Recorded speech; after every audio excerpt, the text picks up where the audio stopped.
Bonjour, je m'appelle Evelyne Josh, je suis psychologue, psychothérapeute, psychotraumatologue, chargée de cours à l'Université de Metz. Bienvenue sur la chaîne Résilience Psy dédiée à la psychologie. Aujourd'hui, j'ai la très grande chance et la grande joie de recevoir Michel de Robert. Michel, bonjour. Bonjour.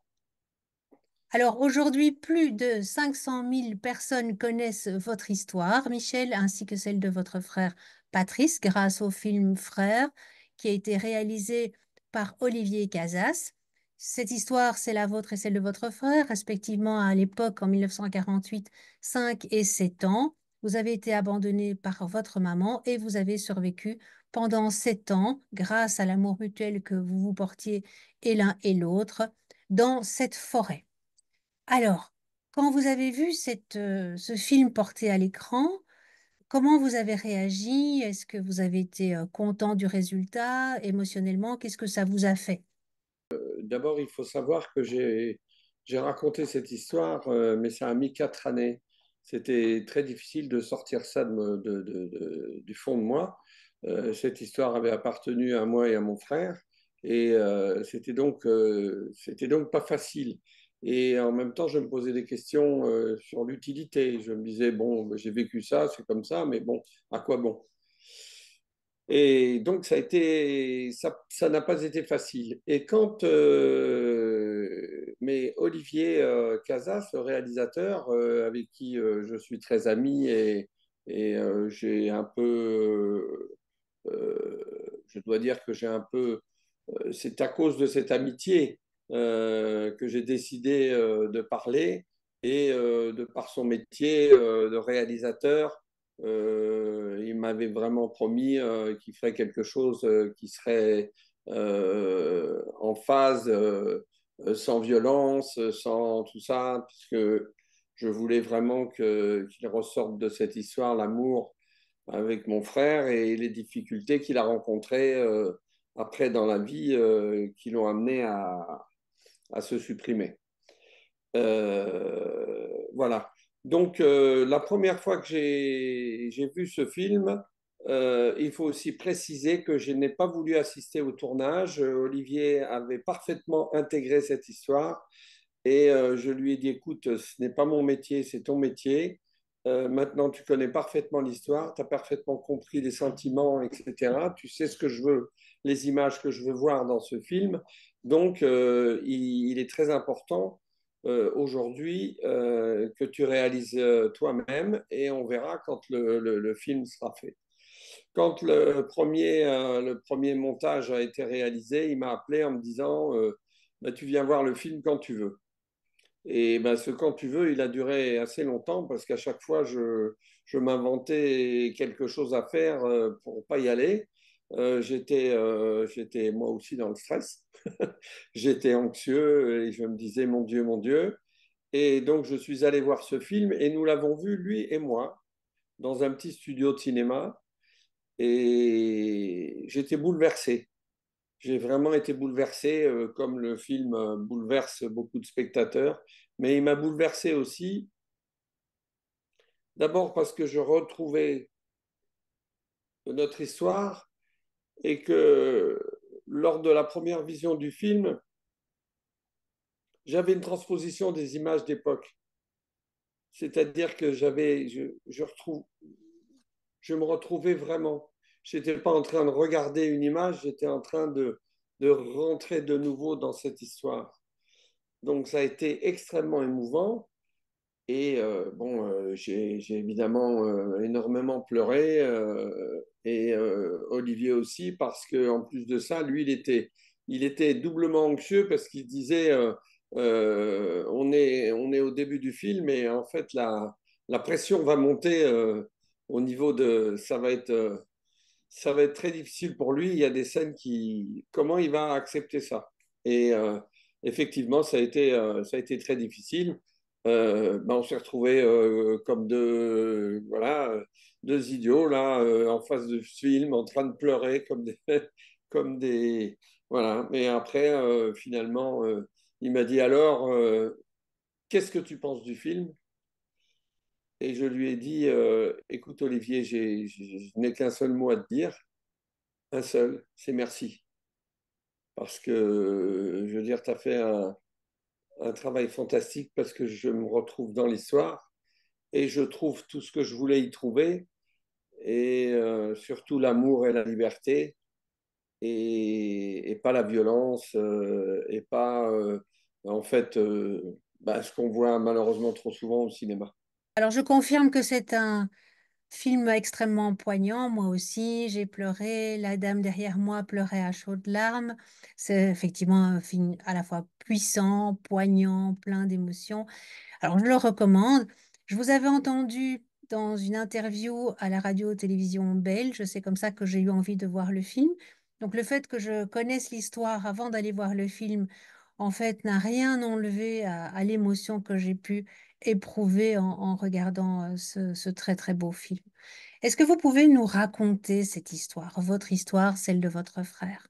Je vais essayer d'être assez rapide parce que sinon ça pourrait durer des heures. C'est tellement long.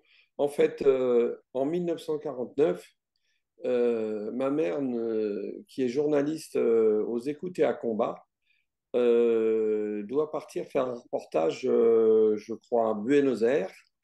Et donc, elle nous place dans ça s'appelait des homes d'enfants, en fait, on va dire une, euh, une colonie de vacances, mais c'était un peu plus à cette époque-là. En 49, il y avait aussi des enfants qui étaient placés par les parents qui avaient dû, à cause de la guerre, se reconstruire, retrouver. Enfin bon, il y avait énormément de complications au niveau des enfants. Donc, ces homes d'enfants accueillaient des enfants et qui y restait les vacances certainement et parfois 6 mois ou un an, voire plus. Donc, elle nous met dans ce home d'enfants et au moment où les parents viennent rechercher, fin août, début septembre, rechercher les enfants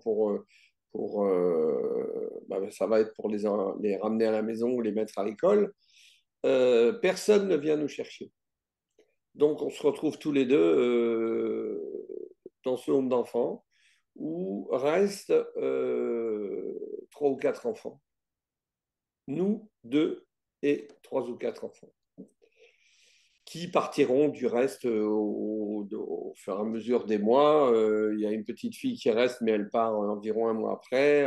Et puis les deux garçons qui sont là, eux, sont là pour 7 8 mois. Jean-Claude et Jackie Rallon. Euh, Madame, la personne qui tient cette colonie, les garde pour 6 ou 7 mois, je crois. Et donc, nous, personne ne vient nous chercher. Et là, il se produit un drame qui va faire qu'on va s'enfuir dans un bois qui se trouve à 2 kilomètres du village. Le drame est le suivant, l'homme, le mari de la dame qui tient ce home d'enfants, c'est un ancien boxeur et il se pend. Et Patrice pousse la porte et voit cet homme pendu au bout de la corde. Il faut savoir qu'il a 6 ans et demi, 7 ans. Donc, il a un réflexe tout de suite de tirer une table et de prendre une haleine, c'est un tranchoir, de prendre une haleine et d'essayer de couper cette corde. Mais avant qu'il ait pu la couper, le poids de l'homme fait qu'elle casse, que cet homme tombe, heurte sa tête et tombe au sol. Et il y a une mare de sang qui donc se forme. Et à ce moment-là, Patrice prend conscience, certainement pas qu'il a tué, mais parce qu'il ne sait pas ce que c'est, mais prend conscience qu'il vient de faire quelque chose de très grave. Et il m'attrape par le pull-over, il me tire et il me dit viens, on se sauve, on se sauve, on se sauve, on va m'attraper, etc., etc. Et on s'enfuit et c'est là où on va se cacher dans un bois. Et à partir de ce moment-là, il faut comprendre que compte tenu de la situation de cet homme qui vient de se pendre, la situation dans ce home d'enfant est totalement perturbée. Elle est perturbée au point que j'ai appris plus tard qu'on s'est posé la question de savoir, en fait, c'est Jean-Claude Rallon que j'ai retrouvé à l'occasion du film, chez qui je suis allé, qui habite Mouansartou au-dessus de Cannes et qui a 89 ans aujourd'hui. Et c'est lui qui m'a dit, mais Michel, euh, on ne s'est pas demandé où vous étiez, parce que nous, on nous a emmenés à Foura, et quand on est revenu 10 ou 12 jours après, après en fait, l'enterrement, etc., etc., on a dit, mais où sont Michel et Patrice? Et Chantal, qui était la bonne, a dit, ah ben écoute, on ne sait pas, on pense, avec Madame Moreau, on pense qu'on est venu les chercher. Pas plus que ça. C'est-à-dire, on est venu les chercher. Ils ne se sont pas, personne s'est posé la question de savoir en fait ce que l'on était devenu. On s'est donc retrouvé dans ce bois, seul, avec la conscience que finalement personne ne nous chercherait, puisqu'on était abandonnés et qu'on n'avait pas de nouvelles de notre mère qui nous avait mis là. Donc on a pris conscience très vite avec le temps qu'on allait, eh bien qu'on n'existait pour personne, que personne ne chercherait et qu'on était livré à nous-mêmes. Mais il faut savoir que la, la prise de conscience de Patrice par rapport au geste et par rapport à la mort de cet homme, c'est un traumatisme énorme à cet âge-là et qu'il ne cesse de me dire il faut se cacher, si tu entends du bruit, il faut se cacher, etc., etc. Donc on va commencer par se cacher dans un roncier. Ceux qui connaissent les bois sauront en fait qu'un roncier, c'est une espèce de voûte naturelle formée par ses branches. On va se cacher là-dedans. Et, et donc, je vais tout de suite commencer à amener des feuilles et des branchages, etc., pour faire une espèce de hutte. Mais malheureusement, on ne va pas y rester longtemps parce que on n'arrive pas à étancher ça à l'eau. En ce qui concerne la nourriture, c'est beaucoup moins problématique parce que on va très très vite, euh,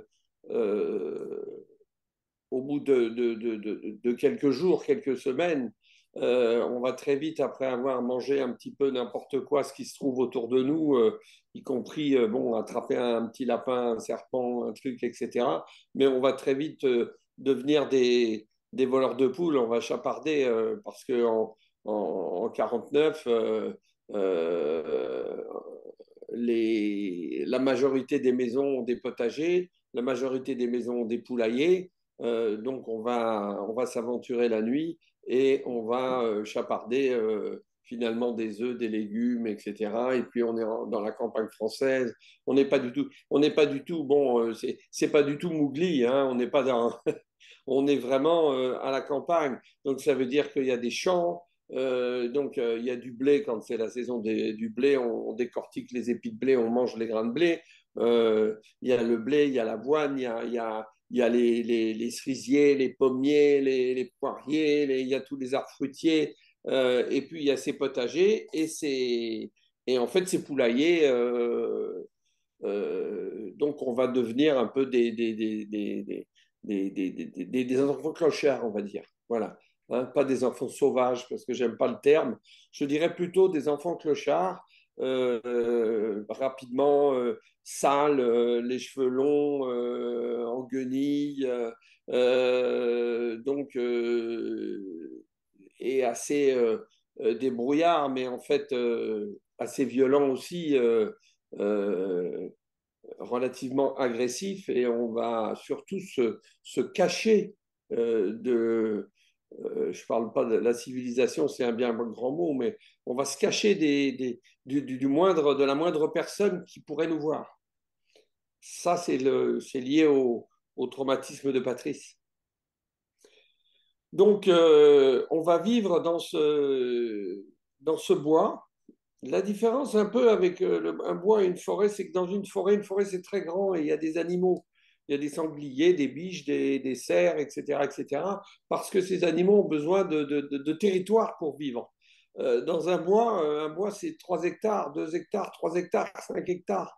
Donc c'est relativement petit, personne n'y va jamais. ça n'est pas exploité au niveau du bois pour le bois de chauffage, etc. Les gens vont dans la forêt, mais pas les maisons forestières sont dans la forêt. Il n'y a pas dans un bois, il n'y a personne. Et personne n'y va, d'autant que si vous vous regardez autour des Boucholeurs, il y a en plus des marais, donc c'est une zone marécageuse, donc c'est vraiment d'un accès difficile, et comme il n'y a rien à y faire, ben, personne n'y va. Donc on va rester là, et je vais y construire une deuxième cabane, puis plus âgé encore une troisième cabane, ce qu'on voit un petit peu dans le film du reste. Et en fait, au fur et à mesure, la deuxième cabane va s'améliorer, elle va être beaucoup plus petite à cause du froid, elle va être beaucoup plus étanche à l'air, etc. C'est-à-dire que les conditions, l'adaptation à l'environnement va se faire, il se fait très vite, mais il va évidemment s'améliorer, je vais dire, pratiquement chaque jour.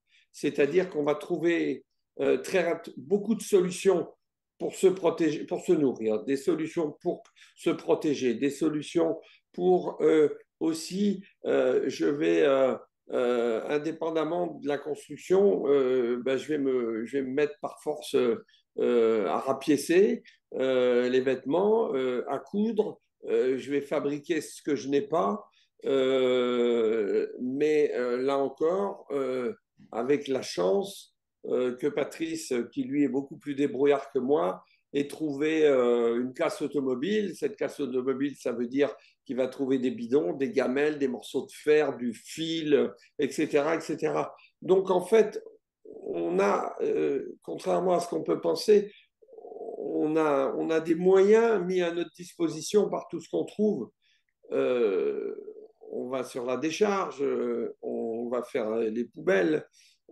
Enfin, bon, c'est le monde des clochards. C'est-à-dire se débrouiller avec ce qu'il y a autour de vous. Voilà. Et on va vivre en développant un amour immense l'un vers l'autre. Une chance, c'est d'être tous les deux des garçons qui sont totalement différents. On est de deux pères différents, on a deux caractères différents. Patrice est un enfant qui est espiègle, débrouillard, chapardeur, etc., etc. Moi, je suis un garçon qui est beaucoup plus calme, beaucoup plus introverti, mais donc je suis beaucoup plus MacGyver, c'est-à-dire je vais savoir tout faire, construire, inventer, trouver des solutions, etc., etc. Et finalement, ça va engendrer quelque chose d'assez extraordinaire. Ça va engendrer l'admiration de l'un pour l'autre. Quand Patrice revient avec des bidons, des gamelles, des morceaux de fer, du fil, etc., je me dis, il est formidable, il est extraordinaire, il a réussi à me trouver tout ça, etc. Et quand moi je vais fabriquer, lui, il va me regarder en disant, eh ben Mick, il est fantastique parce qu'il arrive à tout fabriquer, il arrive à me coudre un vêtement, il arrive à faire ci, etc. Il n'a pas d'aiguille, mais il a fini par trouver à fabriquer des aiguilles à partir des fils de cuivre, etc., etc. Donc il va être en admiration devant son frère, qui lui-même est en admiration devant son frère. Et là où on va revenir sur quelque chose de plus dur, c'est que, bon, il faut savoir, donc on a été très heureux dans cette... On a souffert du froid, mais on a été heureux. Alors, la souffrance du froid, c'était terrible, parce que là, on a cru mourir 1000 fois. Mais on s'endormait enlacés l'un dans l'autre et avec la force, non pas de dire je te donne ma chaleur, la chaleur de mon corps, mais en fait, euh, comme je ne sais pas si demain je serai là, je te serre contre moi pour que tu vives. Donc, le frère veut faire vivre son frère et l'autre frère veut faire vivre son frère. Donc, en fait, c'est quelque part beaucoup plus fort que je te donne ma chaleur pour que tu es chaud. Ça, c'est beaucoup plus puissant. Et ça veut dire qu'on ne va pas lâcher l'étreinte et qu'on va la garder parce qu'on sait on a besoin de cette chaleur pour vivre. Et donc, je vais moi aussi développer avec les feuilles, avec de pouvoir s'enfouir dans ces feuilles, dans ce tas de feuilles, etc. Éviter au maximum que le vent et l'air rentrent dans la cabane. Donc là aussi, je vais au fur et à mesure développer des systèmes de protection. Voilà. Donc ensuite, on va grandir et on va évidemment sentir à un moment donné le besoin de bouger, de se dire, bon, peut-être, enfin surtout moi, je veux aller voir autour, je veux essayer, je veux sortir, etc. Patrice, lui, c'est toujours difficile parce que lui dit, oui, mais si on me trouve, si on me reconnaît, si euh, c'est pas c'est pas comme j'ai voulu que ça soit dans le film, c'est pas on va m'arrêter ou on va me mettre au cachot ou quelque chose comme ça.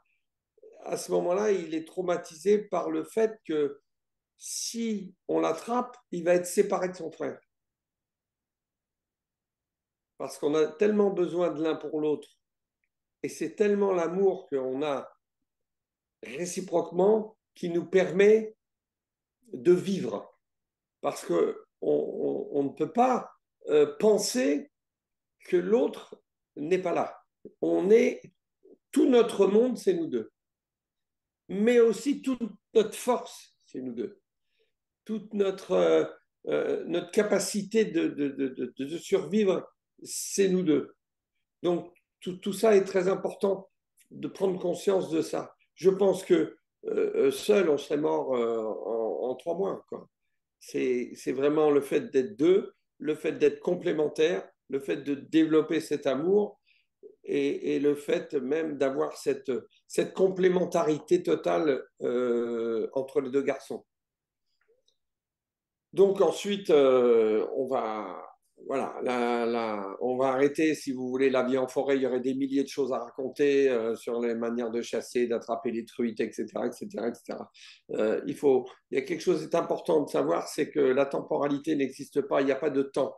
Donc la notion du temps n'existe pas. Donc il est très difficile. On va prendre conscience que lorsqu'on va venir nous chercher, lorsque ma mère va revenir 7 ans après, c'est là où on va prendre conscience finalement qu'on est en 1956, mais avant on ne sait pas. On ne sait pas quel mois, quel jour, l'heure, le mois, on n'a aucune notion du temps. Mais en même temps, ça nous sert parce qu'on n'a pas quelque chose à réaliser pour un temps précis. Si je dois faire, à partir d'un morceau de ferraille, si je dois fabriquer un couteau, ça peut prendre 2 jours, 3 jours, 5 jours. Je ne sais pas en jours, puisqu'on n'a pas la temporalité, mais je veux dire, il n'y a pas de temps. Il y a une finalité, c'est d'arriver à faire un couteau, un objet coupant. Alors, ça va mettre le temps que ça va mettre, ça va se limer sur un caillou pendant beaucoup de temps, jusqu'à ce qu'on arrive au bout. Mais il n'y a jamais, il faut que ça soit fait pour maintenant. Voilà. Quand on apprend à attraper, quand on attrape les truites à la main, on passe des jours à regarder la rivière, des jours à comprendre comment la truite se déplace, des jours à comprendre pourquoi elle se met là, etc. etc. Donc en fait, c'est un apprentissage de l'observation de la vie animale, mais aussi en fait l'observation de la faune et de la flore dans sa globalité.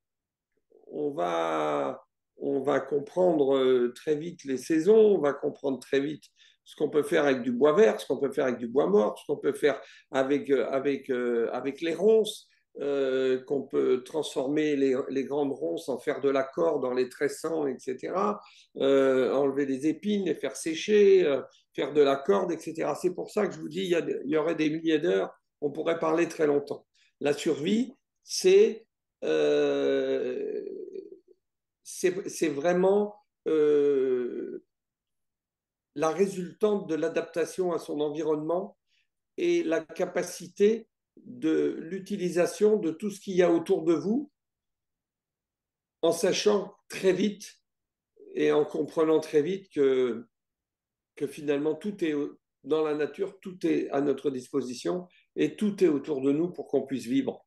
Euh, et je pense qu'aujourd'hui, les gens sont interpellés parce qu'ils n'ont absolument plus du tout la conscience d'un environnement naturel comme ça et de tout ce qu'on peut en faire.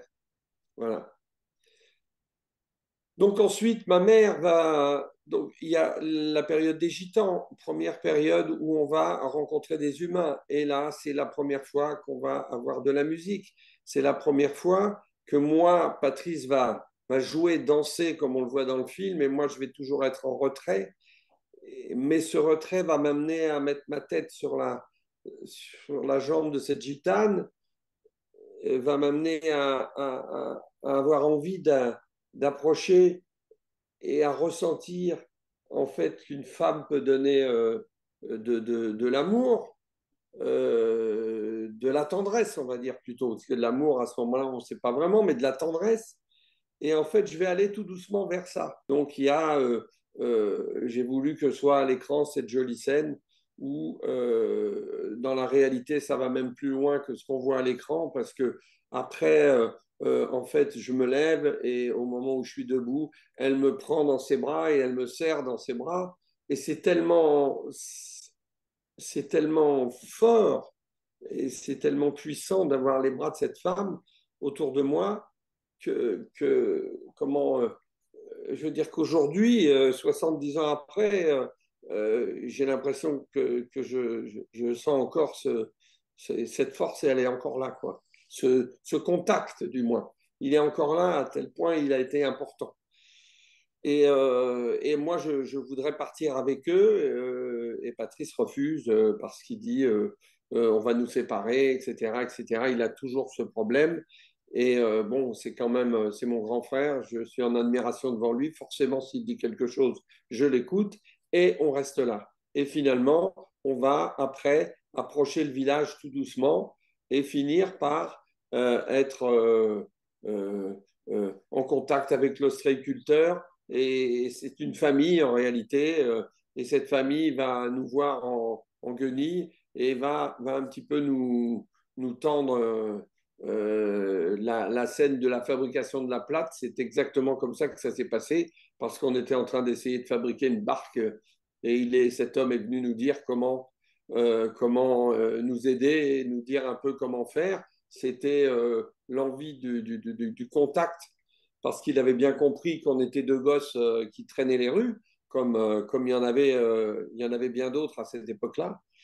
Et voilà comment, en fait, va commencer à s'établir le contact avec la société.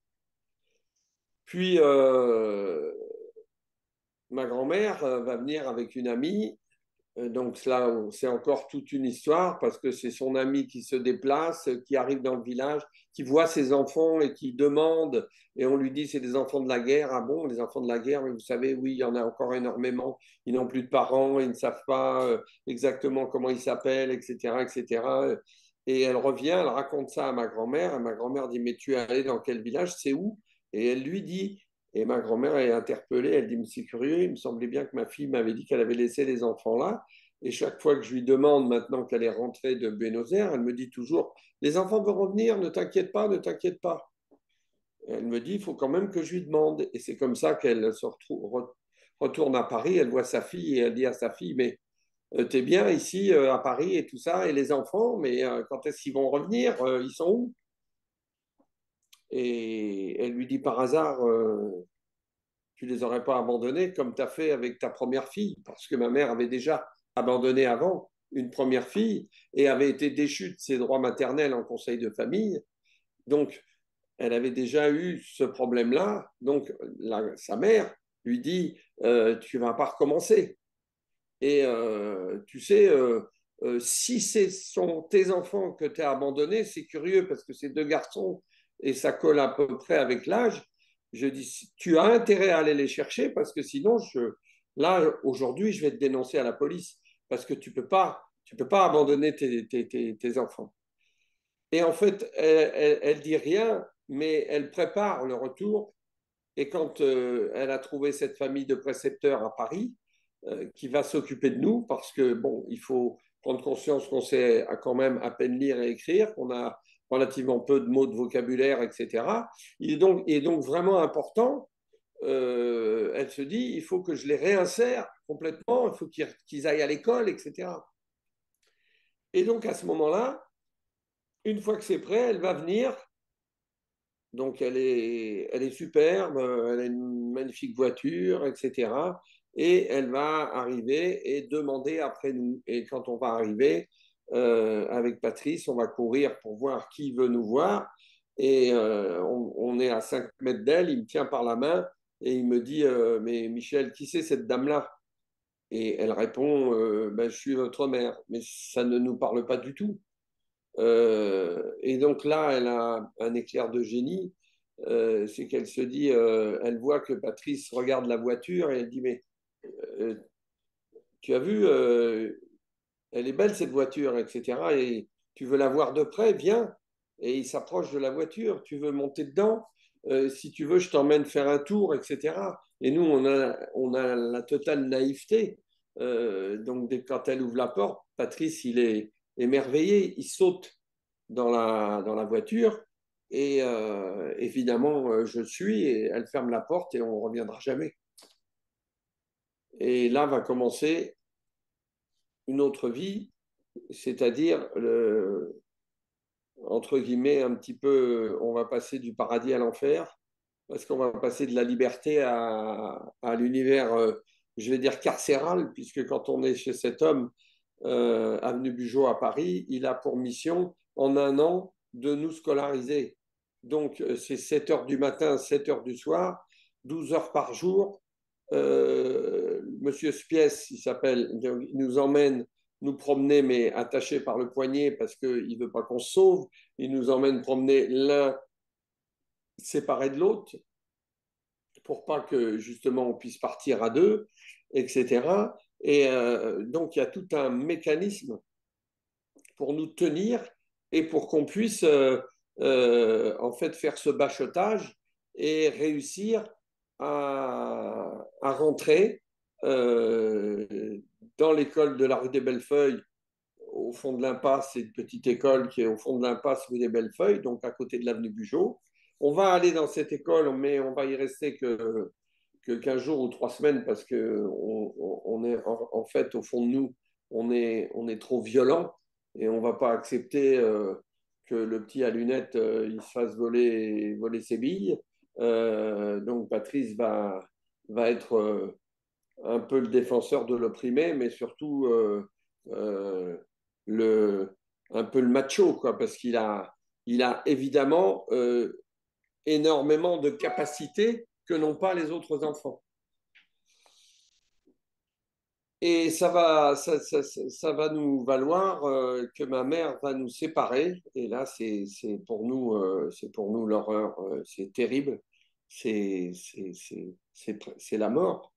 C'est-à-dire qu'elle va nous séparer, elle va me mettre en pension chez les frères à Saint-Omer et elle va partir avec Patrice. Et là, donc, moi, je ne supporte pas. Donc, je fais plusieurs fugues, euh, recherchées par les gendarmes à chaque fois. Évidemment, j'ai une capacité de me faufiler, de me cacher dans la nature qui fait qu'à chaque fois, c'est moi qui reviens en disant, au bout de 4 5 jours, une fois que j'ai été voir Patrice, en poussant la porte de la gendarmerie, en disant bonjour, c'est moi qui vous cherchez, mais me voilà.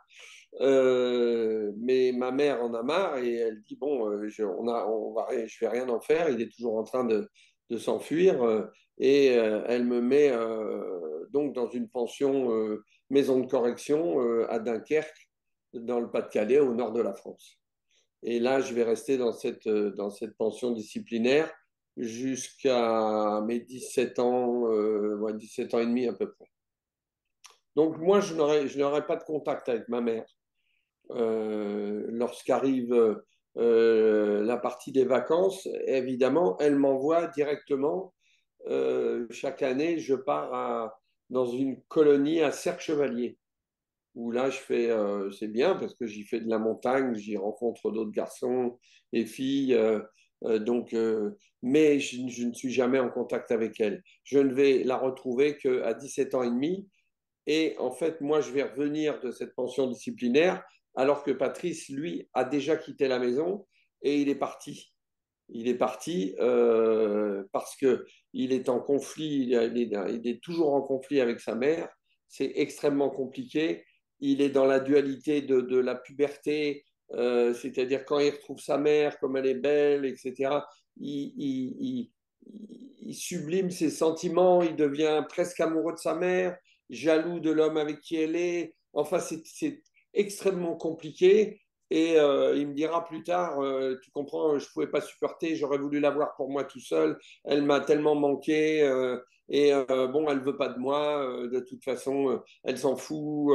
Voilà, tu sais bien comment elle est, etc. Et effectivement, quand moi je reviens, que Patrice est parti, je suis éprouvé par cette situation-là, pensant retrouver mon frère. Et je dis à ma mère, mais comment tu as pu nous faire ça? Et elle me répond tout simplement, mais Michel, je ne vous ai jamais voulu. Et moi, je suis interloqué et je lui dis, mais qu'est-ce que ça veut dire? Elle me dit, mais tu sais, quand je couchais avec un homme, je tombais enceinte une fois sur deux. J'ai avorté trois ou quatre fois. Il faut que tu comprennes qu'il fallait bien qu'il y en ait qui naissent. Et donc, voilà, vous êtes né, mais moi, je ne vous voulais pas. Donc, j'étais très contente. Imagine-toi que la solution, ben oui, la solution des boucholeurs, moi, je me suis dit, ben, ils vont bien se débrouiller. Voilà. Et en fait, confronté à ce problème-là, je ne suis resté que, disons qu'au problème de la discussion avec ma mère et de l'appréhension du peu de sentiments et du peu d'amour ou pas du tout qu'elle pouvait avoir pour moi et pour Patrice. Évidemment, je ne suis pas resté. Évidemment, j'ai très rapidement, j'ai dit, bon, ben, moi, je veux dire, j'ai rien à faire ici, je m'en vais. Et c'est comme ça que je quitte la maison et je pars à Paris. J'ai 18 ans ou 18 ans et demi à peu près. J'ai dû rester 8 9 10 mois avec ma mère et après je pars j'arrive à Paris tout seul. Et c'est comme ça que je vais démarrer ma vie voilà, dans une chambre de bonne derrière la place Clichy, en faisant la plonge euh, au Vepler, place Clichy. Et puis voilà, bon, puis après la vie continue, mais c'est encore une autre histoire. Mais je ne vais avoir qu'une seule quête, c'est de réussir et de m'en sortir, de ne pas raconter et de mettre un mouchoir là-dessus et de dire à tous ceux que je vais rencontrer, ben, je suis comme vous, je suis comme tout le monde, etc., etc. Et cetera. Et si on me demande, je vais dire, ben oui, oh, ben, ma mère, elle habite là, mon père, ben, je sais pas, j'ai pas de père, mais enfin, je l'ai jamais connu, il a peut-être été tué à la guerre, etc. Donc, je vais très vite éluder ce problème-là, et nous n'allons jamais parler de cette histoire. Nous allons vivre tous les deux, Patrice et moi, avec cette histoire qui nous appartient. On considère que cette histoire, on n'a pas à raconter ça, on l'a vécu, on ne voit pas du tout l'utilité, et même moi, jusqu'à ce que je la raconte il y a quelques années, je ne comprenais pas quand Olivier me disait, mais Michel, tu te rends pas compte, c'est extraordinaire, quand même, c'est une force de caractère, c'est une résilience incroyable, etc. Je disais, mais je comprends pas, tu vois, bon, bah, on a vécu, bah, oui, bah, on était bien, finalement, voilà, on s'est battu contre la nature, on a réussi à s'en sortir, on s'est battu dans la vie, on a réussi à s'en sortir. Je vois pas où est le problème. C'était en fait ça. Et vous en avez parlé la première fois quand? Qu'est-ce qui vous a aussi... Après la mort de Patrice, parce qu'au moment où Patrice s'est tué, vous savez, Patrice, il m'a dit deux choses, deux phrases qui sont fortes. Avant de partir, il m'a dit, tu sais, on a commencé par la fin, on a commencé par le meilleur. Et ça voulait dire, ça m'intéresse pas. La société m'intéresse pas, la vie m'intéresse pas. J'ai tout réussi, mais finalement, ça m'apporte rien. Ça m'apporte pas. Tout ce qui m'a manqué me manque encore plus aujourd'hui, et j'arrive pas à m'en sortir. Et je lui ai dit, écoute, qu'est-ce que je peux faire? Comment je peux te sauver? Qu'est-ce que tu voudrais? Rien. Je veux partir. Mon parcours, il est terminé parce il a commencé dans le bonheur et il s'est continué dans le malheur. Mais je lui dis, pourtant, tu n'as pas eu de... Oui, mais tu comprends, j'ai des problèmes de santé, je me suis marié 3 fois, j'arrive pas à trouver une femme avec qui j'arrive à m'équilibrer, je peux pas avoir d'enfants, ça me ronge en permanence. La recherche de mon père, je suis toujours en train de me demander d'où je viens, et qu'est-ce qui s'est passé, et pourquoi il nous a abandonnés, pourquoi on a manqué d'amour comme ça, et maintenant j'arrive pas à retrouver ce manque d'amour, j'arrive pas à le retrouver. Enfin, donc j'ai plus envie de vivre. Voilà. Donc c'est des choses que vous pouvez comprendre. Alors même si c'est brutal parce que ça se termine par un suicide, mais c'est terrible. Et ça va jusqu'à ce qu'ils me disent, euh, tu sais, je t'ai protégé quand tu étais petit, je te protège encore aujourd'hui, il faut que je m'en aille pour que tu vives. Il faut que je parte pour que tu vives. Il faut que tu vives. Et en fait, il me fait presque comprendre le sacrifice de ce qu'il a. Il est passé au-delà quand il était petit pour moi et il passe encore au-delà là pour moi. C'est-à-dire la responsabilité de son frère est énorme. Et, euh, et si un jour j'ai parlé, et si un jour j'ai accepté, quand le scénario était fait et qu'Olivier m'a dit, mais tu sais, je veux faire un film, je me suis dit, est-ce que ça sera un hommage à Patrice? Est-ce que ça sera un hommage à mon frère? Est-ce qu'on verra Patrice comme il m'a dit, t'inquiète pas, je ferai comprendre aux gens tout ce que tu m'expliques sur ton frère, l'amour que vous avez eu entre vous, la force de cette force-là et le fait de son départ, parce que quand on a choisi quelque chose, on ne peut pas l'arrêter. Et c'est pour ça que je lui ai dit merci quand j'ai vu le film. Et c'est pour ça que cette émotion qu'il a transmise à l'écran, elle existe tellement chez moi encore aujourd'hui. Et vis-à-vis de Patrice, vous savez, je vis depuis son départ avec lui. Vous allez comprendre ça, mais euh, je n'ai jamais été, je dirais, solitaire. Il est toujours là. Et je peux lui parler, je sais qu'il est là. Et j'avais vraiment besoin que ce film, j'avais décidé de parler, et puisque c'était là, je voulais vraiment que ça soit, voilà, qu'il soit dedans, qu'il soit là, qu'il qu'il soit, qu'il soit avec moi dans les avant-premières, qu'il soit avec moi dans la projection de ce film. Et si ce film est réussi, et s'il a touché autant de gens, euh, eh ben je lui dis merci aussi, parce que il faut aussi comprendre que quand les gens se posent la question de dire mais quelle mémoire, mais c'est pas ça, c'est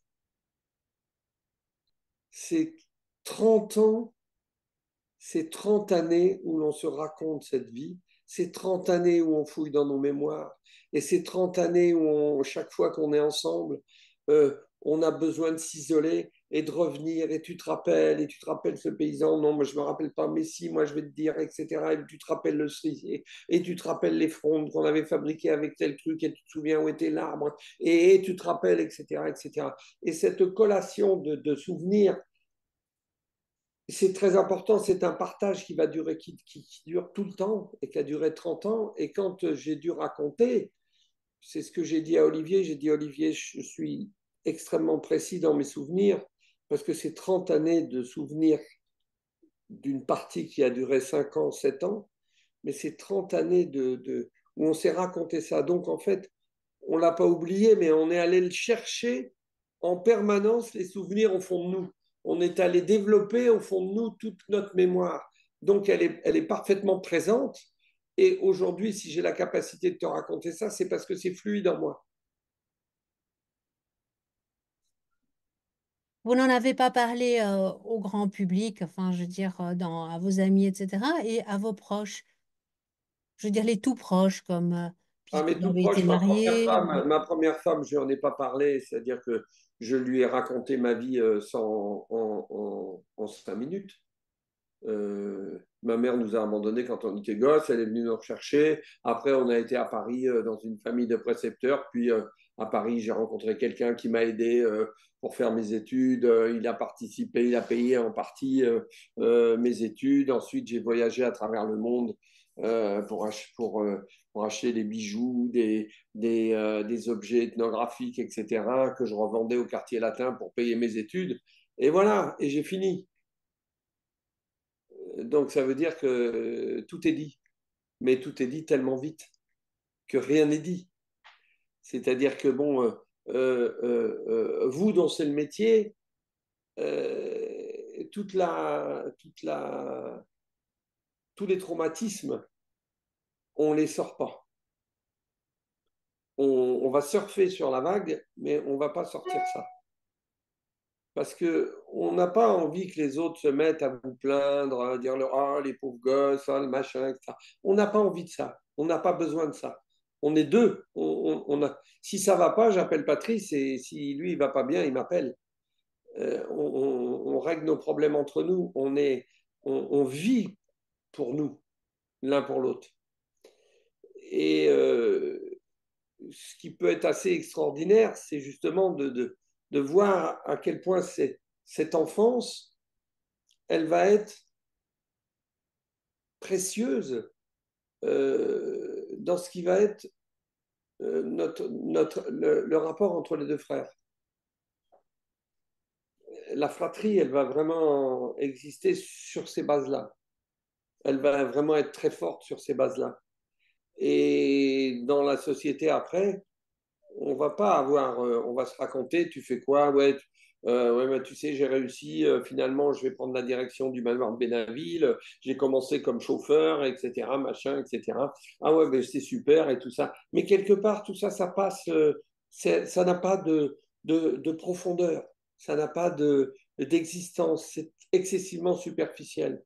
Et aujourd'hui, c'est un peu la même chose, si vous voulez. Je suis moi, j'attache extrêmement peu d'importance à la matière, à la propriété, aux choses, etc., etc. Euh, voilà. J'ai une maison, mais quelque part, pour moi, je préfère la cabane que j'ai dans le jardin. Euh, j'ai un véhicule parce que c'est une nécessité pour se déplacer, mais pas parce que c'est quelque chose que je vais pas être euh, euh, je vais pas être amoureux de ma voiture, je vais pas avoir de sentiments. La matière ne m'intéresse pas. L'être humain m'intéresse. Et je dirais presque encore plus que jamais, parce que avec cette histoire qui est sortie, j'ai tellement eu de gens qui sont venus vers moi, de consciences qui se sont ouvertes, de gens qui se sont mis à parler, d'histoires qui sont sorties, qu'aujourd'hui je me dis, bon, peut-être Michel, tu as bien fait. Parce que peut-être que finalement, l'ouverture de ces consciences, la prise de conscience des gens par rapport à une histoire comme ça, la reconnaissance de l'existence d'1 million d'enfants qui étaient sans foyer et sans nom après la guerre, la connaissance de savoir que 10 ans après, il y en a encore 340 000 qui traînent encore et qui n'ont pas de nom. Donc en fait, la prise de conscience des enfants de la guerre en général, malheureusement, ce qui existe encore aujourd'hui, parce que les guerres existent. Et s'il y a des guerres, il y a des enfants qui courent au milieu des décombres, et il y a des enfants qui perdent leur identité, et il y a des enfants qui vont être obligés de survivre de manière peut-être encore bien plus dure et bien plus terrible que nous. Alors, je ne sais pas si c'est plus terrible, mais moi, j'ai travaillé au Rwanda et effectivement, il y avait des enfants chefs de famille qui avaient 8 10 ans, c'est-à-dire ils Bien étaient sûr. responsables de leurs frères et sœurs. Et ce que vous dites est tout à fait vrai dans l'après-guerre. D'ailleurs, vous m'aviez dit aussi que dans les témoignages que vous avez eus quand vous avez fait cette avant-première du film, des personnes vous ont dit, ah, moi aussi, mon père a été... Énormément, j'ai eu beaucoup de témoignages de gens qui, on a, ben, écoutez, je viens de voir ce film, je suis tellement ému. Moi, j'ai jamais rien dit, mais je me souviens de mon père qui m'a parlé, je me souviens de mon grand-père, euh, je me souviens donc. Mais vous savez, moi aussi, je suis un enfant abandonné, mais personne ne le sait. Et quand vous avez une salle où il y a 300 personnes et que vous avez un homme qui prend le micro, qui a les larmes aux yeux et qui dit, moi aussi, je suis un enfant abandonné et personne ne le sait, et c'est un homme qui a 70 ans, qui en fait se dit, mais il, il a parlé et moi, j'ai rien dit. Ils prennent conscience. Donc, il y a eu énormément, si vous voulez, ce film est allé en fait beaucoup plus loin que je ne pensais. Moi, Michel, j'étais dans une petite histoire de deux gamins qui ont vécu après-guerre, qui ont été abandonnés, qui n'avaient pas de parents, etc. Les souffrances, etc. Et surtout, le problème de mon frère qui s'est tué, etc. J'étais dans cette, on va dire, dans cette petite histoire. Et je me suis rendu compte à quel point elle était bouleversante et à quel point ça allait beaucoup, beaucoup plus loin que cette histoire. Et qu'en fait, ça réveillait des consciences sur les secrets de famille, sur les choses qu'on n'a pas dit, sur leurs conséquences. Parce que là, d'un seul coup, les gens se disent, bon, les enfants, etc. Mais en fait, il a jamais voulu parler. Son frère a été habité par ce manque d'amour. Il n'a jamais pu se retrouver et finalement, il se tue. Et moi, j'ai pensé à me suicider 10 fois. Je ne l'ai pas fait, je n'ai pas eu le courage. Mais finalement, j'étais comme ça. Et j'ai entendu mon père, j'ai vu mon père pleurer dans la. Je me souviens de quelqu'un qui me dit, mais vous savez, monsieur, moi, j'ai 40 ans, j'ai vu mon père pleurer dans la cuisine en me racontant ce qui s'était passé au moment de la guerre. Il avait 14 ans, il était tout seul, il n'a jamais retrouvé. Il n'a jamais retrouvé son père, il ne sait pas s'il a été tué, déporté, etc. Euh, c'est toute une histoire en fait dont il faut se souvenir. On fait des films et on parle de l'arabe du Veldiv, mais on fait des films en parlant des adultes. Mais tous ces enfants à qui on a ouvert la porte en disant fichez le camp, les enfants, fichez le camp, ils ont été recueillis par le voisin, par les gens d'en face, etc. Mais ils sont recueillis combien de temps? Il y a un moment où les gens disent bon bah maintenant ça fait 1 an que vous êtes avec nous, bah, débrouillez-vous. Il faut que je peux pas vous garder, j'ai pas les moyens, j'ai pas l'argent pour vous nourrir, je peux pas vous habiller, etc. Il faut que vous vous débrouillez. Et d'autres sont partis directement dans la rue et ont dû se débrouiller. Donc cette Oui, prise de conscience des enfants de la guerre, elle existe. oui, sur cette chaîne YouTube, je fais le recueil de témoignages des personnes qui étaient dans la guerre, donc qui ont été déportées à Auschwitz, qui étaient des enfants cachés, donc qui ont aussi des histoires, effectivement, dont ils n'ont pas parlé. Et quand ils en parlent, c'est souvent 20, 30, 40, 50 ans, 60 ans après les faits, parfois déjà avancés en âge, que ces personnes témoignent de ce qui leur est arrivé. Et pourtant, si vous avez eu leur témoignage, vous vous rendez compte à quel point la mémoire est vive. Ils Tout à témoignent fait, surtout sur des 60 ans, événements comme 70 ça. ans après, et ils ont une mémoire qui est incroyablement vive. Ils se rappellent de la serrure du baraquement, ils se rappellent du petit trou qu'il y avait là, ils se rappellent. Moi, ça me fascine. Et, et en fait, ça sous-entend, ça sous-entend qu'en fait, vous y pensez tout le temps. Je veux dire, la présence de ces traumatismes de vie ou de ces difficultés, c'est toujours présent là et vous y pensez tout le temps. Qu'est-ce qui vous Donc, a permis, vous, de vous en ça sortir? qu'il faut arriver à, c'est ça qu'il faut arriver à comprendre et la force justement de la psychanalyse pour moi par rapport à ça, euh, c'est vraiment de comprendre ce que vous avez vécu, mais de le sortir de votre vie, c'est-à-dire de vous faire vous regarder par rapport à ces problèmes-là et de vous soigner vous-même par rapport à ces problèmes que vous avez eus, c'est-à-dire d'apprendre à les regarder avec de la distance. Parce que chaque fois que vous pensez à ça, vous avez les larmes aux yeux. Il ne faut pas que les larmes montent aux yeux. Il faut se dire euh, qu'est-ce qui, qu'est-ce qu'il y a eu de positif dans ce que j'ai pu vivre. Qu'est-ce que ça a pu m'amener au niveau de ma construction qui peut-être me rend différent des autres, mais me rend différent des autres par le plus et pas par le moins, par le positif et pas par le négatif. Donc, apprenez à ce que vos traumatismes soient des plus et pas des moins, des bonheurs et pas des chagrins. Oui, Voilà. comme on en avait parlé, comme l'huître perlière qui Exactement, est que blessée et j'ai trouvé, qui fait une vous perle. m'avez cité cet exemple et j'ai trouvé cet exemple extraordinaire et je le trouve formidable parce que en fait, c'est une vérité qui nous est montrée par la nature. De quelque chose qui vous blesse, faites-en une perle. C'est extraordinaire comme message. Et vous, qu'est-ce qui vous a permis justement de sortir de ces traumatismes, d'avoir cette sagesse dont vous faites part maintenant? Et bien justement, la prise de conscience du recul par rapport à ça. Alors après, ça appartient à chacun, mais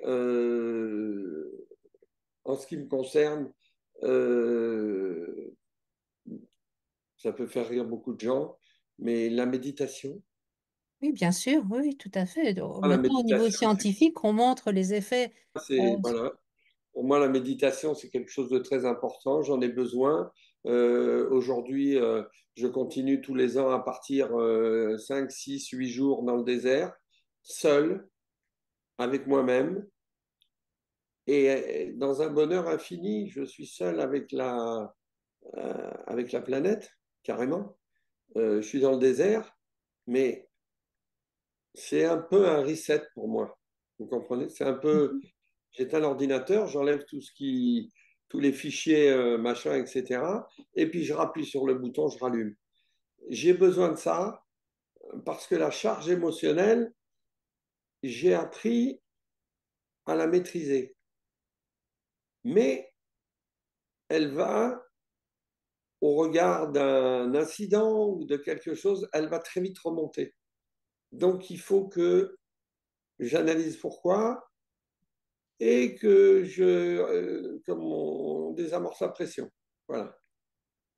Donc j'ai acquis la faculté de me dégager de ces problèmes, de me dégager de la mort de Patrice qui m'a hanté pendant des années, de la comprendre, de l'analyser, de savoir qu'il est là, d'avoir compris pourquoi il est parti et d'avoir positivé son départ et d'avoir transformé en fait son malheur en bonheur et en joie en me disant ben, tu es parti, tu as fait quelque chose que tu avais envie, mais en conscience, en raisonnement, en pleine possession de tes moyens.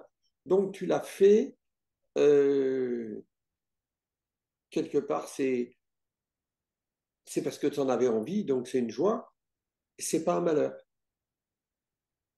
Et ceux qui restent, qui subissent le malheur, il faut qu'ils arrivent à comprendre qu'il y a aussi quelque chose de l'autre côté. Voilà, Il y a eu une sorte de péché originel aussi pour absolument. Patrice avec cet homme dont il pense qu'il a fait une grosse bêtise. Il pensera quelque part quand même qu'il l'a tué, ce qui n'est évidemment pas vrai, mais donc il y a ça. Puis comme vous me Il l'avez a dit tout. aussi. Il cumule qu'il doit élever son petit frère, la responsabilité, le stress, la survie qu'il doit donner aux deux enfants.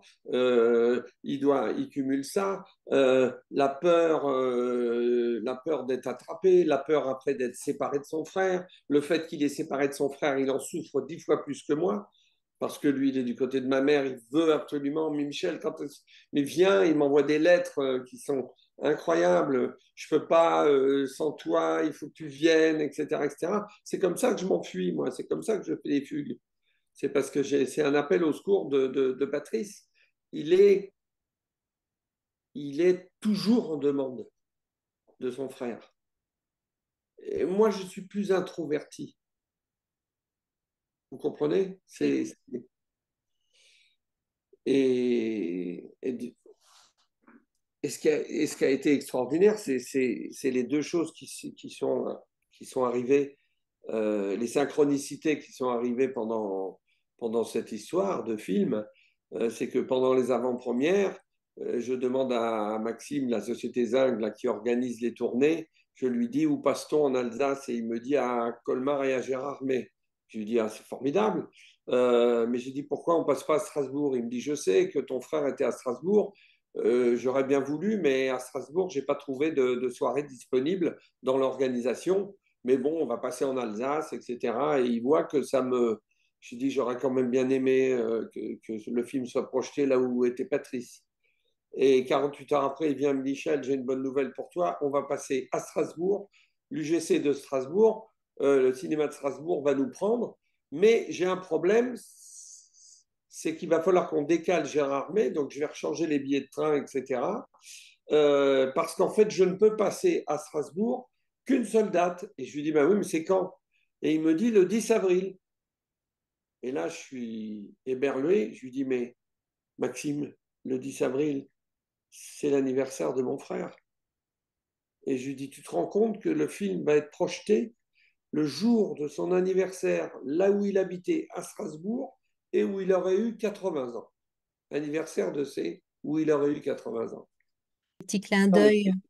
c'est incroyable, c'est un clin d'œil incroyable.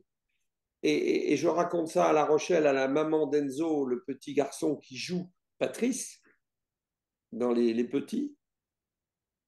Et je vois elle ne parle pas, elle me répond pas. Je lui dis qu'est-ce qu'il y a, Ornella? Je lui dis qu'est-ce qui se passe? Elle me dit Michel, tu sais, Enzo, il est né le 10 avril. C'est quand même, c'était fort. Alors c'est une Oui, synchronicité, mais elle est puissante quand même. tout à fait. Euh, voilà. Oui. Ici, dans cette chaîne, on parle beaucoup aussi de synchronicité, de conscience et de dimension invisible de la conscience. Oui, ben, c'est le cas là, hein. On est Tout en à plein, fait. on est en plein dedans. Mais bon, je crois que c'est important de dire ça parce que ça a ça a pris pour moi une dimension très importante dans le fait de raconter cette histoire et dans le fait d'avoir parlé et dans le fait d'avoir ce film. C'est que je me suis dit, t'es avec moi. Tout à fait. Ça, c'était le grand plus des moins. Voilà, le grand plus à trouver, il est là. Patrice, t'es avec moi. C'est ça qui est extraordinaire. Pour recontextualiser aussi, parce que des personnes pourraient se dire, mais enfin, comment une femme peut abandonner ses deux enfants et comment ces deux enfants peuvent être là et que personne ne s'en occupe, j'aimerais bien que vous euh, racontiez comment ça se passait à cette époque-là, hein, que vous l'avez Mais déjà cité, mais à cette époque-là, on est après la guerre, et je vous l'ai dit tout à l'heure, des enfants qui courent les rues, des enfants abandonnés, il y en a beaucoup. Les structures, elles n'existent quasiment plus. Les structures pour recueillir les enfants et le personnel n'est plus là. Enfin, bon, ces enfants errent. Comme je vous ai dit tout à l'heure, la rade du Veldiv, il y en a 500 qui se retrouvent en 5 minutes dans les rues de Paris. Qu'est-ce qu'ils vont faire? Voilà. Donc, c'est une prise de conscience. Et tout le monde peut voir ça. Ils tapent les enfants perdus sur Internet et ils vont découvrir en fait toute l'histoire de ces enfants perdus de la guerre. Euh, donc c'est très important de savoir que tout ça en fait se vit au moment où la France va se reconstruire, mais peut-être vite, rapidement dans les villes, mais avec beaucoup de temps dans les campagnes. Les gens sont encore en train de regarder, d'entrebâiller le volet pour voir qui est-ce qui fait du bruit dehors. Qu'est-ce que vous avez envie de répondre aux personnes qui vous disent, mais enfin, c'est pas possible, il y a des personnes qui ont dû vous voir, comment ça se fait que personne ne les a recueillis? Eh ben, ce que je dis aux gens, je peux avoir une réponse assez simple en fait. Euh, on est des enfants clochards, on est en gueuillis, on est des voleurs on est des voleurs de poules. Les pauvres gens qui sont quand même des miséreux, c'est un petit village de pêcheurs, etc. Ils savent que ces deux gosses vivent dans la nature, dans les bois. Ils n'ont pas du tout envie de se préoccuper de ces deux enfants-là, hein. Et qui plus est, ils ont envie de leur lancer des pierres parce que c'est ce qui se passe. Quand on va approcher ou qu'ils vont nous voir, ils vont hurler en disant fichez le camp, bande de garnements, etc. Et que dire aujourd'hui? Que dire? Est-ce que on est à Paris? On est à un feu rouge?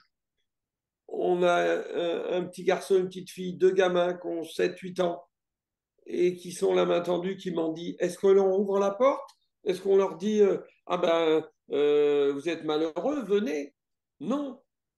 Aujourd'hui, en 2025, alors en 1950, au milieu, après la guerre, etc., avec tous ces enfants qui déjà là sont abandonnés, que dire? Vous ne le faites pas aujourd'hui en 2025? Pourquoi poser la question de savoir si nos anciens l'ont fait Tout à fait, en Afrique, il y a en beaucoup 1950? d'enfants qui mendient, des petits gamins, et personne ne s'arrête pour les prendre dans leur voiture et les emmener pour ceux qui ont des belles maisons, dans leurs belles maisons, hein. Exactement. Donc, ni même pour leur parler, pour leur dire, voilà, ni même d'avoir de l'attention pour eux, sans aller jusqu'à les emmener à la maison et les adopter par force, mais au moins avoir de l'attention pour eux, aller acheter quelque chose, leur ramener, leur donner, s'arrêter, venir les voir, est-ce que vous avez besoin de quelque chose, etc. Ce sont des enfants, ce ne sont pas des adultes.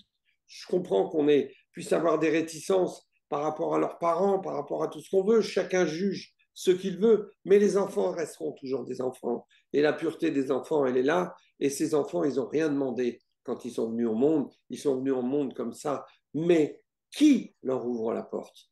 Qui les appelle chez eux? Personne. Oui, comme vous me disiez quand on discutait hier, c'est que finalement, on existe pour personne et que ça, c'est extrêmement traumatisant. Ben, c'est le problème.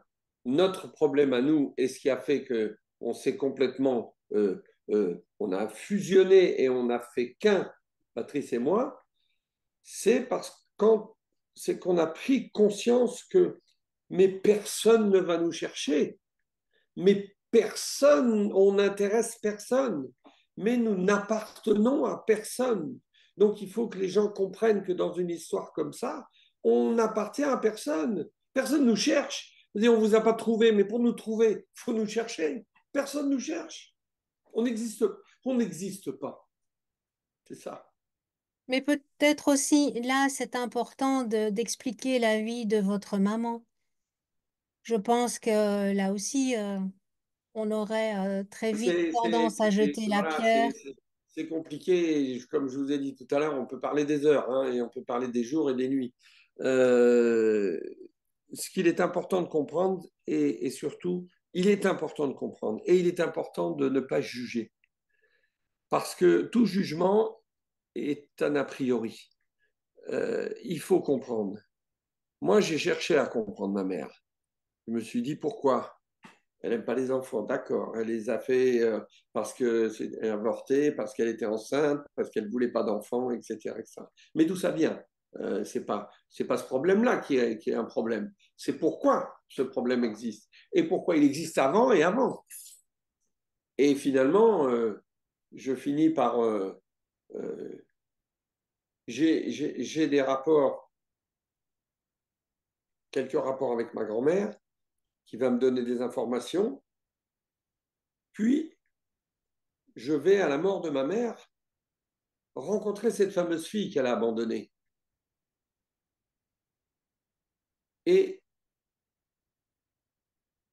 on est demi-frères, demi-sœurs. On n'a pas d'histoire ensemble. Mais on a besoin de parler. Et là, j'apprends que ma mère, en fait, elle est née parce que ma mère, à 18 ans, était la maîtresse d'un homme de 45 ans,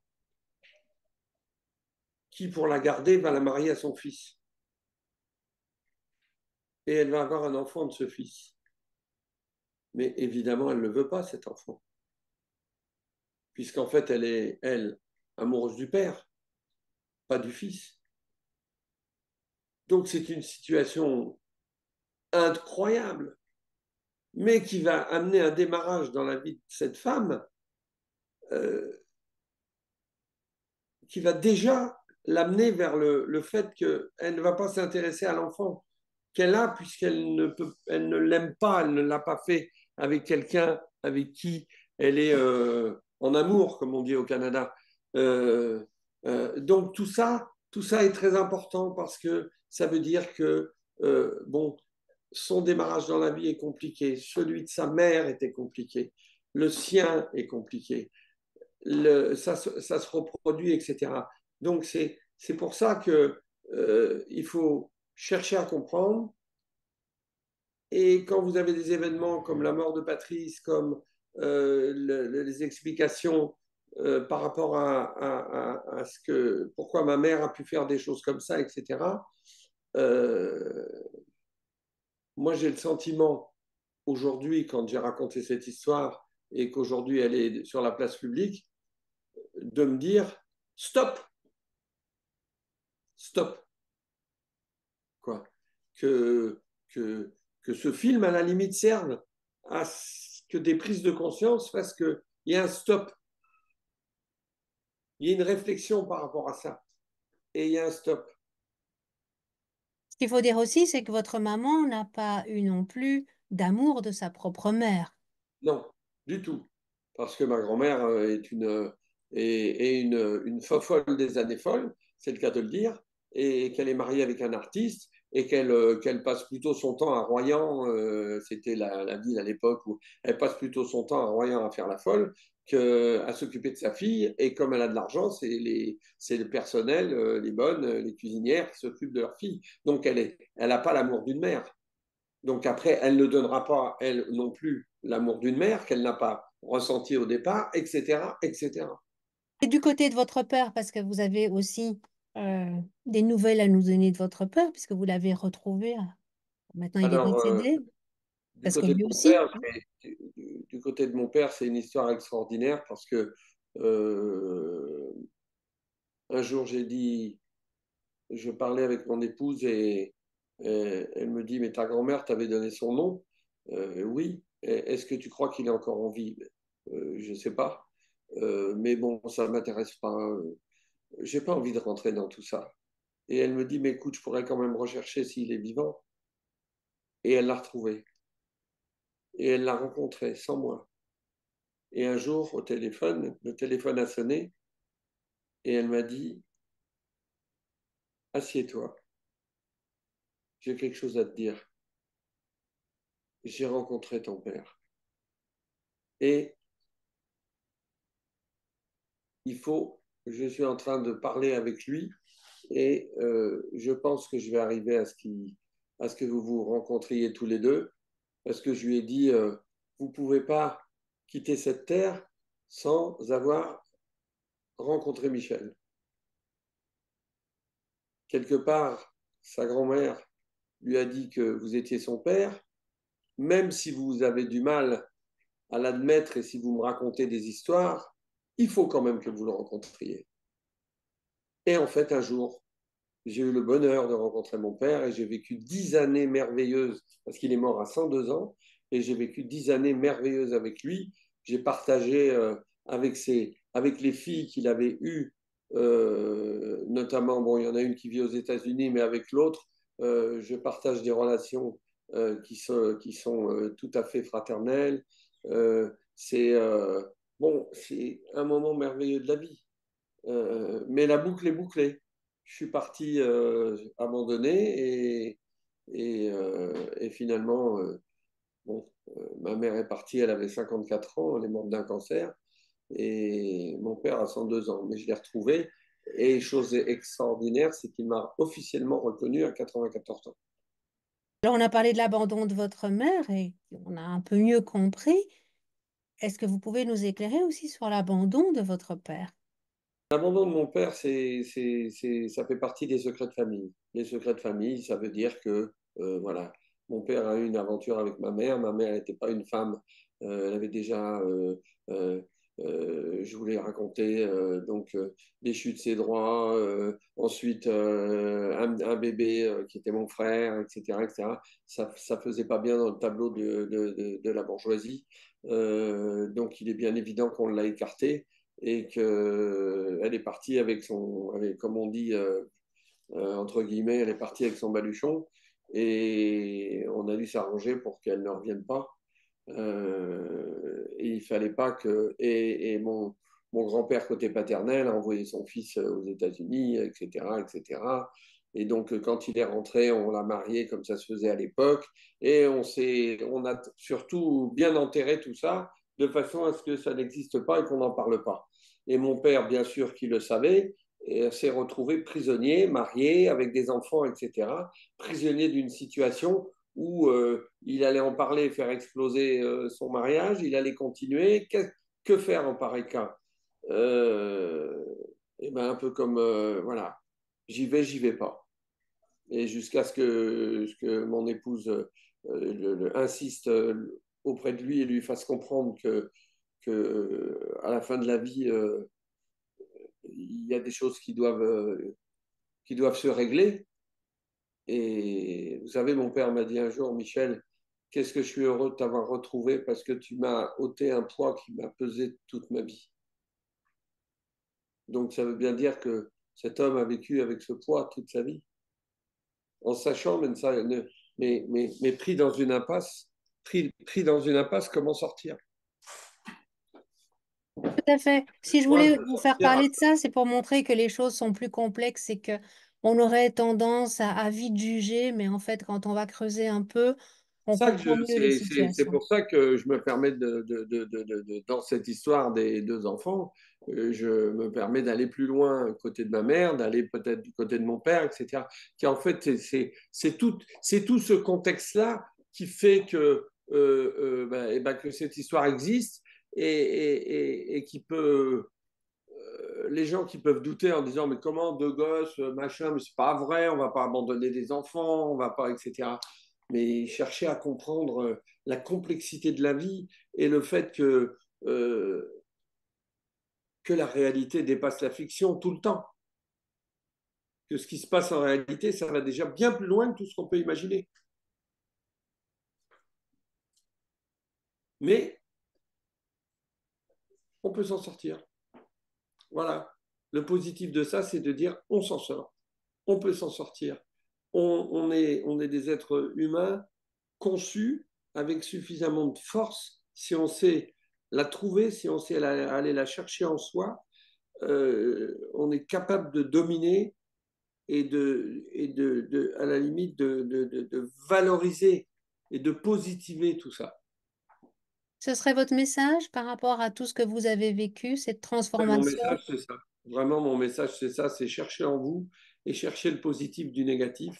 Et le positif est toujours, est toujours beaucoup plus important et beaucoup plus intéressant parce qu'avec le positif, vous allez avoir un plus pour la vie. Avec le négatif, vous allez avoir un moins pour la vie. Donc, le positif de tout ce qui peut vous arriver, cherchez à positiver ça. Quand vous perdez quelqu'un, vous pleurez. Le malheur est là.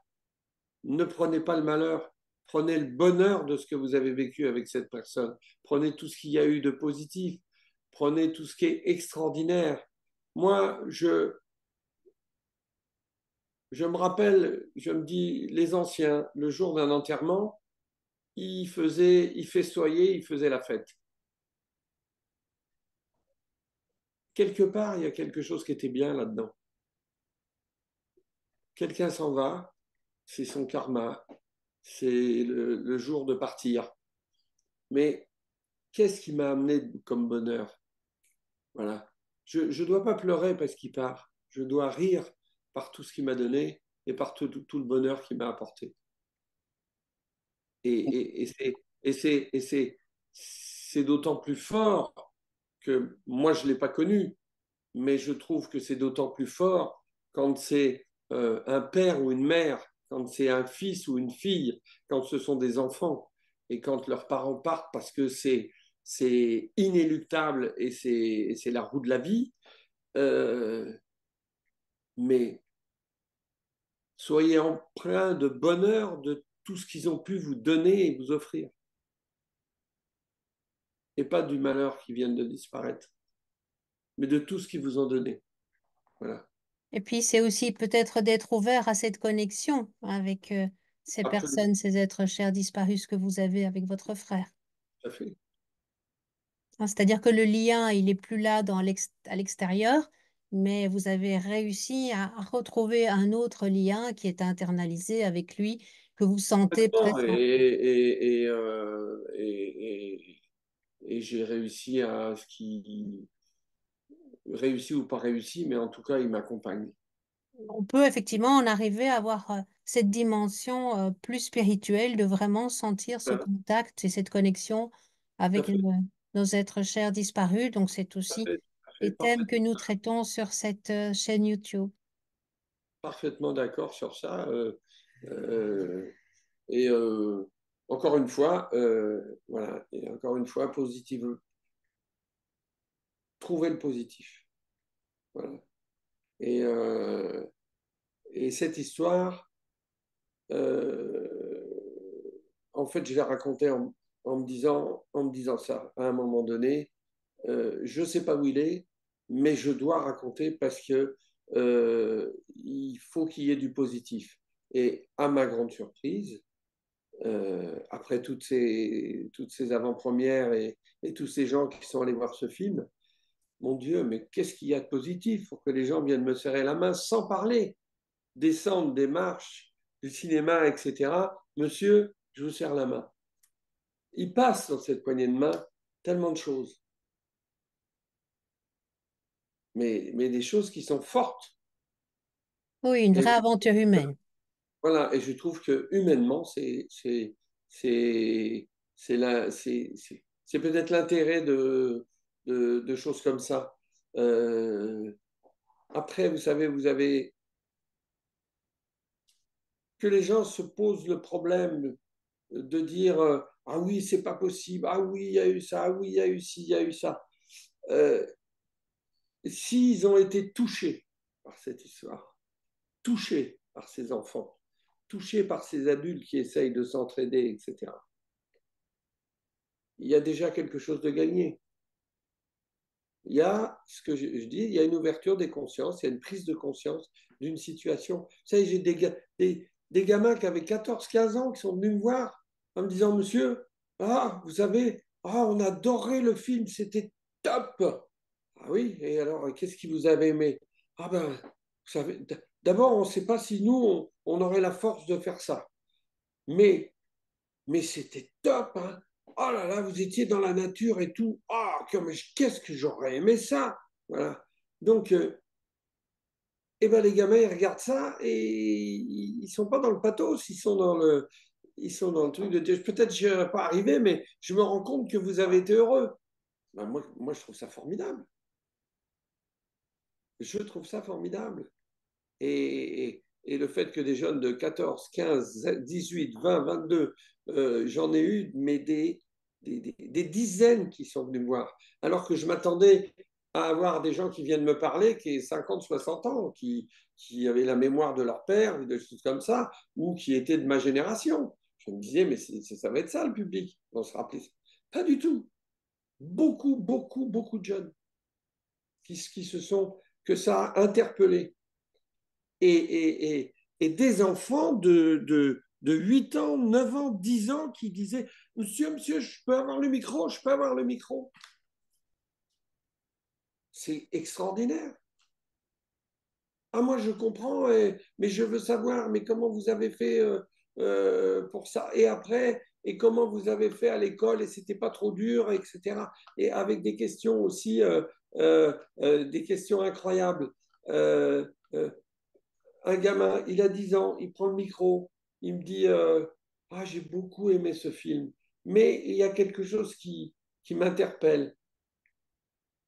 Vous semblez tellement heureux, est-ce que vous avez été triste aussi? Il a 10 ans, le môme. Il a su comprendre et il a su regarder ce qu'il y avait dans ce film. Est-ce que vous avez été triste aussi? Donc, bien évidemment, je réponds, etc. Bien évidemment, on a été triste. Bien évidemment, on a pleuré. Bien évidemment, ça nous a manqué, etc. Mais je veux dire, euh, c'est, je ne voulais pas trop qu'on voit ça dans le film. Je ne voulais pas que les gens disent les pauvres gosses. Ça, c'était vraiment quelque chose qui, pour moi, était impossible. Je ne voulais pas être plein Oui, parce c'est que j'ai plus la construction, ouais, je l'amour me suis et aussi construit le... avec tout ça, mais je voulais pas qu'on dise les pauvres gosses, etc.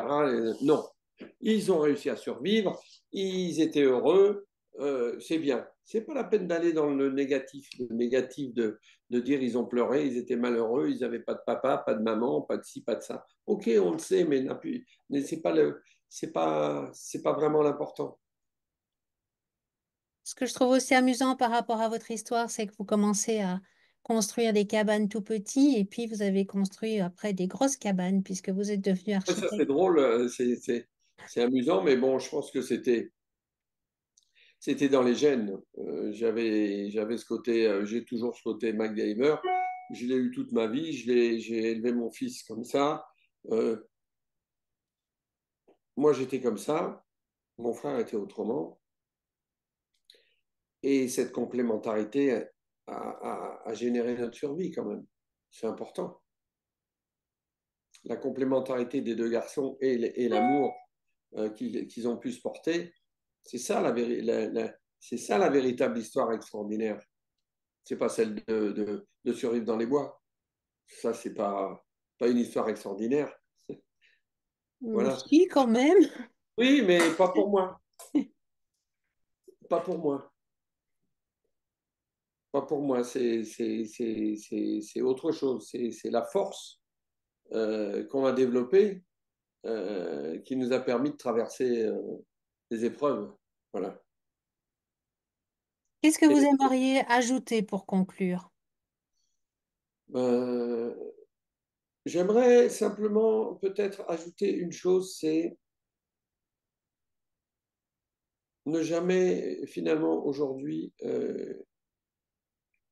n'ayez pas peur de parler parce que des milliers de gens sont prêts à vous écouter. Ça a été le cas. Et il n'y a jamais eu de... J'ai pas eu d'attaque de personne. Donc on peut parler et on doit parler. On doit se sortir d'un traumatisme en allant voir un psy, en se faisant aider. On doit se sortir, on doit parler absolument. Quelqu'un doit vous entendre, quelqu'un doit écouter ce que vous avez au fond du cœur. Et finalement, c'est très important. Moi, personnellement, euh, ma psychanalyse aujourd'hui, ça a été de faire ce film. Quelque part, Olivier, il a généré une psychanalyse qui s'est peut-être auto-réalisée, mais qui s'est réalisée. Parce que la chose drôle, c'est que quand j'ai divorcé mon premier divorce, mon seul divorce d'ailleurs, mon divorce, mais avec ma première femme, euh, elle a voulu que j'aille voir un psy. Et cet homme, au bout de 3/4 d'heure, il avait les larmes aux yeux. Et il m'a dit, il faut que vous reveniez parce que vous m'avez parlé une demi-heure, mais c'est déjà très compliqué pour moi. Parce qu'en fait, il y avait tellement de choses dans tout ça que par quel bout tirer les bonnes ficelles? Vous qui connaissez la psychanalyse, vous vous rendez compte un petit peu sur une histoire comme ça, quand vous la prenez de flanc, la première fois, on dit mais qu'est-ce qu'il y a dans la tête de cet homme? Par quel bout je vais arriver à le faire avancer? Est-ce que c'est celui-là qui est le meilleur ou là, ou là, ou là? Donc, moi, je dis parlez. Parlez, libérez-vous euh, et surtout, euh, avant de parler, pour vous donner la force de parler, analysez le positif de ce qui vous est arrivé et cherchez le positif de ce qui vous est arrivé. Vous avez été abandonné, qu'est-ce que ça m'a apporté? Ça m'a apporté de la tristesse, mais qu'est-ce que ça m'a apporté d'autre? Peut-être que c'est grâce à ça que j'ai rencontré un tel ou un tel. Peut-être que c'est grâce à ça que j'ai eu la liberté.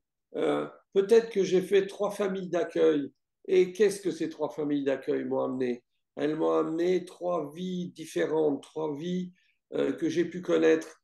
Peut-être que ça m'a donné aussi une vision différente et positive d'avoir pu être confronté avec 3 familles. C'est probablement, j'en ai pas eu une, j'en ai eu 3. Ces 3 personnes m'ont aimé, j'en ai eu 6 qui m'ont aimé, j'en ai une qui m'a fait du mal. Pourquoi elle m'a fait du mal? Parce qu'elle ne pouvait pas avoir d'enfant, parce qu'elle s'est mise sur un enfant abandonné, mais en fait, elle avait pas la possibilité d'aimer un enfant. Donc, j'ai pas été heureux, je suis parti, j'en ai trouvé une autre, etc. Enfin, je veux dire, chercher le plus. Voilà. Merci beaucoup, Michel. Ben, merci à vous et voilà, bon, vous aviez envie de cet entretien, c'est avec plaisir, c'est tout à fait, euh, pour moi, c'est tout à fait positif si des gens se posent des questions, qu'ils puissent regarder ça. Et si ça peut les aider, eh ben, je pense que voilà, euh, on a toujours envie de, de, de laisser quelque chose et l'amour avec un grand A, c'est regarder l'autre et lui donner ce qu'on peut. Euh, quand on peut. Et je pense que là, je me suis rendu compte qu'il y avait peut-être quelque chose à donner. Nous voilà au terme de cet entretien. Ne nous quittez pas tout de suite. La bande-annonce va suivre. Si vous avez aimé cet entretien, pensez à le commenter, à le partager et faire connaître la chaîne Résilience Psy. Merci et à bientôt pour de nouvelles aventures. Allô? Patrice est avec toi? J'ai un mauvais pressentiment. C'est comme s'il avait disparu. Dis-le-moi si tu sais quelque chose. Il a pris son passeport? Il a dû le prendre.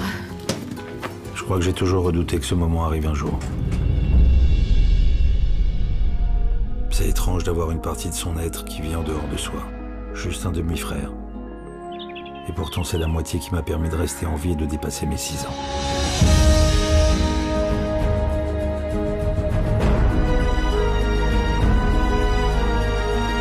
Ah, j'ai faim.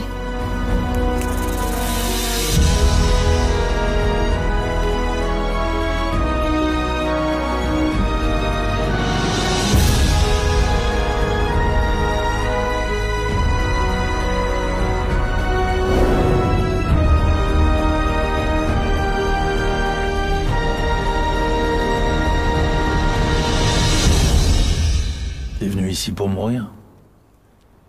Y a pire, non? Tu serais parti sans me dire au revoir. Tant que t'es là, on le saura jamais.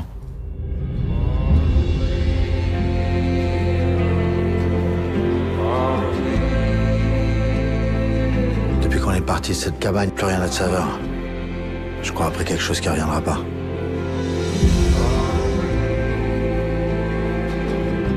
C'était nos meilleures années. commencé par la fin. On va commencer par le meilleur.